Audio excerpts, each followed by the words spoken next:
Hi everyone, welcome back to a online solution. मैं हूं अशफाक। तो आज इस वीडियो में हम लोग पढ़ने वाले हिस्ट्री का एक चैप्टर है भारत में राष्ट्रवाद, और उसका एक टॉपिक है रॉलेट एक्ट एवं जालियांवाला बाग हत्याकांड। बहुत इंपॉर्टेंट टॉपिक है, इसको ध्यान से सुनना है आप लोग को।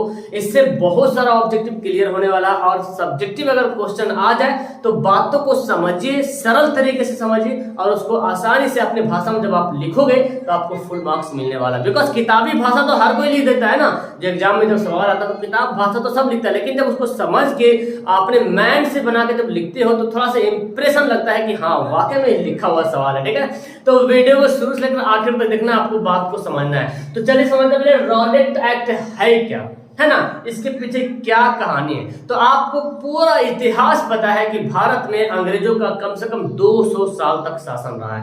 तो रॉलेट एक्ट पता है 1919 को हुआ था, है ना।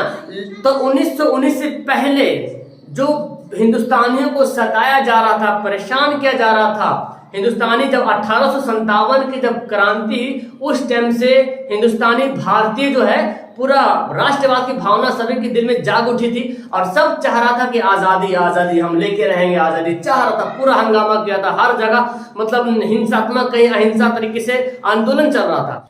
अब इस आंदोलन को दबाने के लिए अंग्रेजों ने एक उपाय सोचा। उन्होंने सोचा कि अगर इसको हम नहीं दबाएंगे तो ये तो मेरे से छीन लेगा आजादी, है ना, और मुझे भागना पड़ेगा यहाँ से। अंग्रेजों ने ये तरतीब सोची, ये बात सोची कि इसको दबाने के लिए आपको कुछ ना कुछ करना पड़ेगा, क्योंकि शासन भी अंग्रेज का था, है ना, शासन भी अंग्रेज का था, जो चाहता था वो कर लेता था।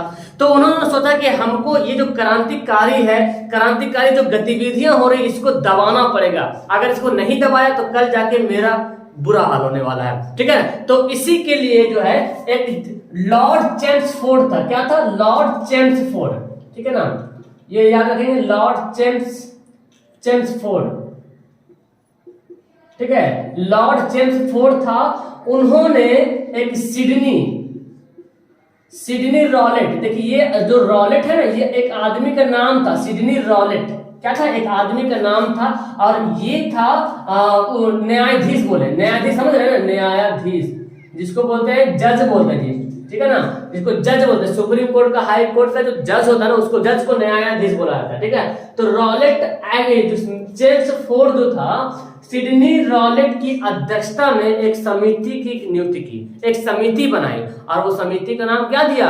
रॉलेट एक्ट नाम दिया। ठीक है, समिति का नाम क्या दिया? रॉलेट एक्ट नाम दिया। इस समिति को बनाने का मकसद ये था कि जो क्रांतिकारी जो गतिविधियां हो रही उसको रोका जाए, और सिर्फ रोका ना जाए बल्कि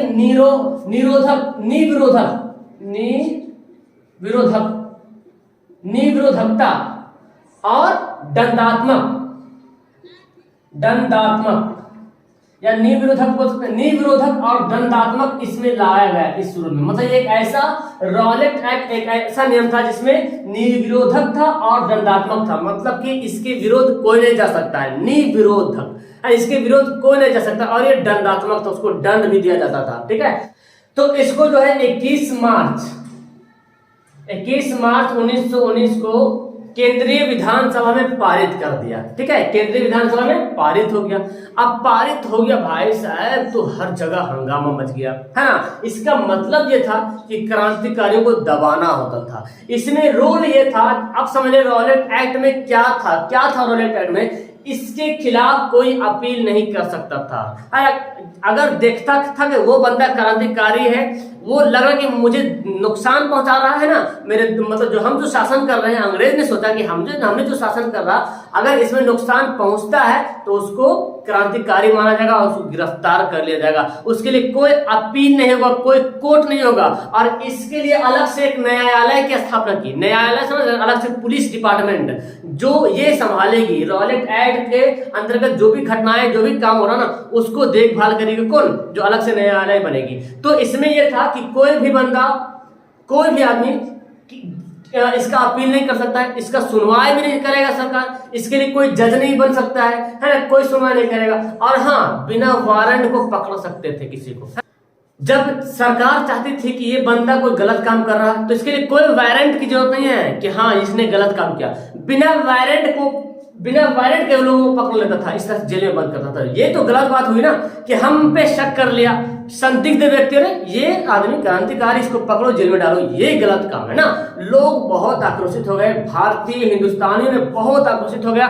महात्मा गांधी जैसे महान नेता जो भी रहे हैं हिंदुस्तानी में, जो भी उनके साथ कदम से कदम मिला के चले हैं, जो भी जिसके दिल में देश भक्त की भावना जगी हुई थी, राष्ट्रवाद की भावना जगी थी, और क्यों ना जागेगी भावना, जिसके घर से अगर किसी को पकड़ करके बिना वारंट को ले चल जाएगा तो उसके दिल में तो राष्ट्रवाद की भावना पता चलेगी। उसको तो लगेगा कि यार ये जो है ना क्या होता है, मेरा अधिकार को हनन कर रहा, मेरा अधिकार छीन रहा है। अगर हम कुछ कर रहे हैं तो उसको गलत लग रहा, पकड़ ले रहा, पकड़ कर जेल में डाल रहा। अब उसको कोई सुनवाई नहीं करेगा, कोई भी वकील जज कोई नहीं होगा उसका, जब मर्जी होगा तो छोड़ेगा, मारेगा उसको, दंडात्मक देगा। तो ये बहुत खतरनाक एक कानून बना था भारत में अंग्रेजों की तरफ, बहुत ही खतरनाक। आज तक ऐसा कानून बना ही नहीं, ठीक है ना, बहुत ही खतरनाक कानून, बिना वारंट के पकड़ लेना, ठीक है।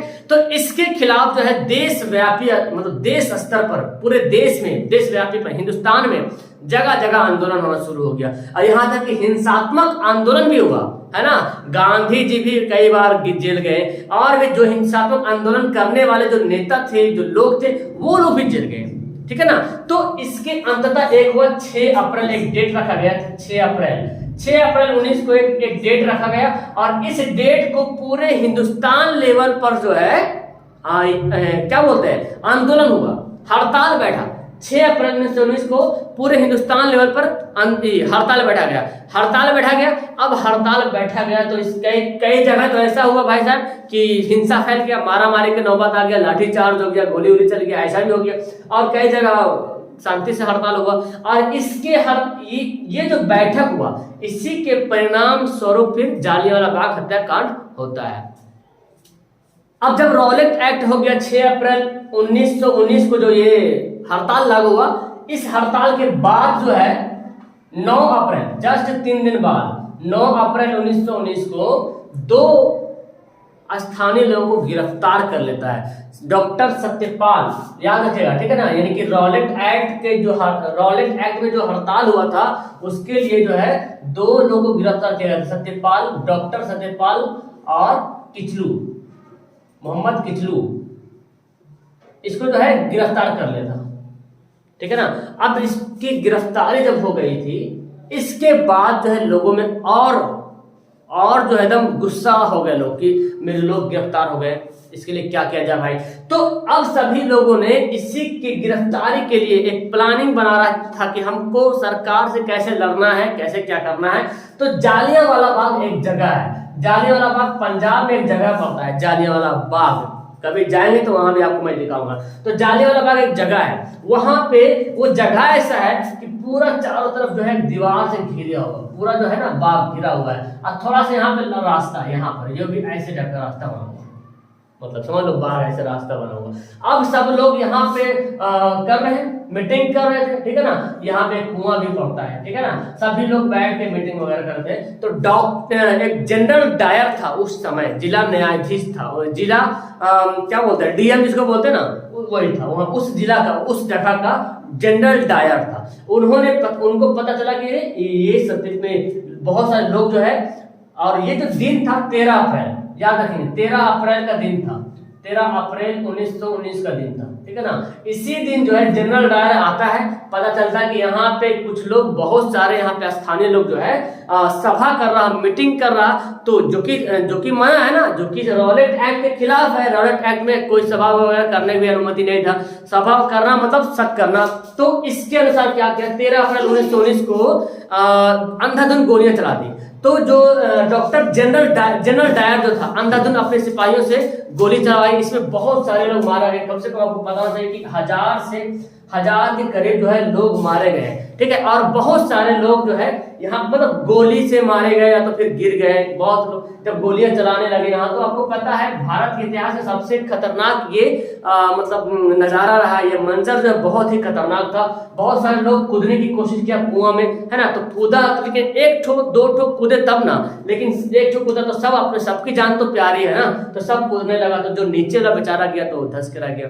तो इस तरह से देखा जाए तो हजारों हजार की संख्या में लोगों की मौत हुई थी जालियांवाला बाग हत्याकांड में, जो कि भारत के इतिहास में सबसे क्या बोलते हैं, दुखदायक घटना रही है। और ये जब घटना हुई इसके बाद लोग बहुत आक्रोशित हो गए, बहुत आक्रोशित। अब तो और दिल में भावना जगी, मतलब अब आंदोलन का एक नया मोड़ मिल गया, अब तो और जिद्दी पकड़ लिया। बोलते हैं ना कि मतलब हम जो काम के लिए कर रहे हैं, अगर वो काम गलती हो रहा है तो और हम सीखते भी हैं, है ना। कोई भी काम करते हैं, अब वो काम अगर गलत हो जाता तो उससे हमको सीख मिलती है, नहीं हमको ये काम नहीं करना चाहता यार, तो एक हमको सीख मिल गई। लेकिन जालियांवाला बाग जब हत्याकांड होता तो लोगों में और सीख मिला कि अब हमको सरकार को गिराना ही पड़ेगा, यहाँ से भगाना ही पड़ेगा, ठीक है ना।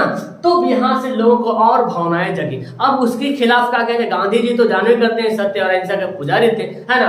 तो इसके लिए हुआ क्या ना, देखो, तो अब भारत के लोगों को बात को मनवाने के लिए एक हंटर कमेटी की स्थापना की गई थी, याद रखेंगे, ठीक है। हंटर समिति या हंटर कमीशन, ठीक है ना, हंटर समिति, हंटर आयोग बोलते हैं, हंटर आयोग या हंटर समिति बोला गया, ठीक है, हंटर कमीशन, ठीक है। हंटर कमीशन की स्थापना की गई थी ताकि जांच लिया जाए कि किसने मारा था। और भाई साहब बहुत ही मेन पॉइंट यहाँ पे है कि जब गोली चलाया जा रहा था, यहाँ पर लोग मारे जा रहे थे, तो एक थे बच्चे थे छोटे से, मैंने बताया था, उद्धम सिंह नाम था। क्या था? उद्धम सिंह नाम था भाई साहब, उद्धम सिंह, ठीक है ना, उद्धम सिंह। वो बच्चे थे और सारा मंजर देख रहा था कि मेरे वासी, मेरे घर वाले, मेरे मोहल्ले वाले, मेरे स्थानीय निवासी लोगों को गोली मारा जा रहा। तब से उस जनरल डायर को पहचान लिया था कि बंदा को हमको मार के गिराना है, और जितने शहीद हुए थे 1000 के करीब, सबको नीचे गिरा गिरा के मार, सबका बदला हमको लेना है जनरल डायर से। और ये बंदा जब जवान हो जाता है तो अंततः 1940 में आता है कि 1940 में ये बंदा जो है जनरल डायर को गोली मार के हत्या कर देता है। तो 1913 में हुआ था, 1919 में हुआ था, 1940 में, तो जवान तो हो जाएगा बंदा, है ना। अब इसके लिए हुआ क्या, हमारे देश वालों ने क्या कदम उठाया, तो हमारे देशवासियों ने कदम उठाया, बहुत बड़ा बड़ा कदम उठाया कि महात्मा गांधी को मिला था कैसरे हिंद की उपाधि, है ना। महात्मा गांधी को कैसरे हिंद की उपाधि मिला था, तो उसको क्या किया था, लौटा दिया गया था, कैसरे हिंद, कैसरे हिंद। महात्मा गांधी को कैसरे हिंद, जब 1915 को महात्मा गांधी लौटे थे, भारत लौटे थे, 9 जनवरी 1915 को जब दक्षिण अफ्रीका से भारत लौटे थे, तो अंग्रेजों ने उसको सराहनीय किया, मतलब बहुत उकसाया, अरे वाह तुम तो बहुत अच्छे आदमी हो, तुम बहुत तजुर्बाकार हो, वकील हो, बैरिस्टर हो, है ना, थे भी। तो उसको कैसरे हिंद की उपाधि दिया था, क्यों, ताकि प्रथम विश्व युद्ध जो 1918 होगा उसमें इसको शामिल किया जाए, तो ये तो बहुत बड़ा नेता बन जाएगा, पूरा हिंदुस्तान इसको जानेगा और इसी की रहनुमाई करेगा, है ना। जो बोलेगा, सैनिक भी आएगा मेरे पक्ष में, इंग्लैंड की तरफ से जो लड़ेगा, तो इसको कैसरे हिंद की उपाधि मिला था 1915 में, ठीक है ना। और वही जो 1919 में लौटा देता है। और एक है Rabindranath Tagore, oh my God, है ना, रविंद्रनाथ टैगोर, ये ज्यादा नाम आता है इनका। रविंद्रनाथ टैगोर जो है एक नाइट की उपाधि, नाइट, ये रात वाला नहीं, नाइट है, KNIGHT, हाँ, ये वाला नाइट की उपाधि जो है लौटा देता है, ठीक है ना। तो ये दो घटनाएं बहुत रहा। तो इस तरह से लौटाने से क्या हुआ, सरकार को तो मतलब सोचे तो पड़ेगा, वाह देशव्यापी, मतलब कैसे असंतोष जताया जा रहा है कि मेरे खिलाफ क्या हुआ, ठीक है ना। तो ये सब कुछ घटनाएं रही है। और अगर आपको सवाल में आ जाता है, मिल जाता है कि रॉलेट एक्ट क्या है, तो आप आराम से लिख सकते हो। पॉइंट को याद रखना है, पॉइंट को याद रखना है कि रॉलेट एक्ट क्या है, किसने बनाया, किसकी अध्यक्षता में बनाया, और उसमें क्या क्या रूल नियम था, बता देना है, तो हो जाएगा। रॉलेट एक्ट का डिफिनेशन हो जाएगा क्या था। जालियांवाला बाग हत्याकांड से क्या समझते थे, आपको पता चल गया कि जालियांवाला रॉलेट एक्ट के विरोध, जब सत्यपाल मलिक और किचलू को जब गिरफ्तार कर लिया था, तो इसी के लिए जो है सभा बैठी गई थी, हाँ, जालियांवाला बाग में। और 13 अप्रैल 1919 को सभा बैठी। जब इसको पता चला, क्या था, अरे वही जनरल डायर को पता चला कि यहाँ पे सभा हो रहा, तो बस अपने सिपाहियों को लेकर आया पुलिस को, और सभी को गोली से पूरा छलनी कर दिया।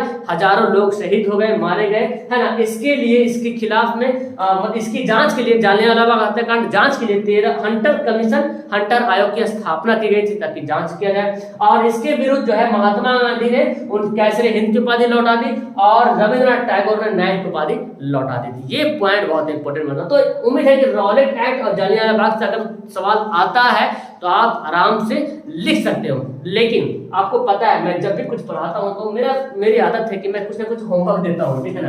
अब आपके लिए होमवर्क बनता है यहाँ पे, अब आपके लिए होमवर्क बनता है कि आप नीचे कमेंट बॉक्स में होमवर्क को कमेंट करोगे, ठीक है। होमवर्क को कमेंट क्या करना है, पहला एक ही होमवर्क दूंगा मैं, एक ही होमवर्क दूंगा कि रॉलेट एक्ट और जालियांवाला बाग हत्याकांड के बारे में आपको 10 लाइन, कम से कम 10 लाइन, ठीक है ना, यानी कि 10 पॉइंट या तो 5 पॉइंट, मिनिमम 10 पॉइंट आप लिख करके कमेंट करो। यानी कि रॉलेट एक्ट के बारे में लिखना है कि रॉलेट एक्ट जो है जेम्स फोर्ड ने लागू किया, है ना, वही था, डॉक्टर जेम्स फोर्ड ने लागू किया, है ना। किसके था वो, जो क्या नाम था, सिडनी रॉलेट की अध्यक्षता में लागू किया गया। इसमें क्या क्या रूल था, अगर 10 नहीं तो आप कम से कम 5 सेंटेंस लिखो, 5 सेंटेंस बताओ मुझे रॉलेट एक्ट और जालियांवाला बाग हत्याकांड के लिए 5 सेंटेंस तुम क्या जानते हो, आप मुझे नीचे कमेंट करो लिख करके, ठीक है। या तो फिर कॉपी में लिखो और मेरे टेलीग्राम चैनल पे पर्सनली जाकर मुझे मैसेज करो, नीचे डिस्क्रिप्शन में टेलीग्राम का लिंक दिया हुआ। आपको समझ में आया कि नहीं आया मेरी बात, तो नीचे कमेंट करना और वीडियो को लाइक करना मत भूलना, और पहली बार अगर आया तो जल्दी से चैनल को सब्सक्राइब करना मत भूलना। थैंक यू, मिलते हैं नेक्स्ट वीडियो में, बाय बाय।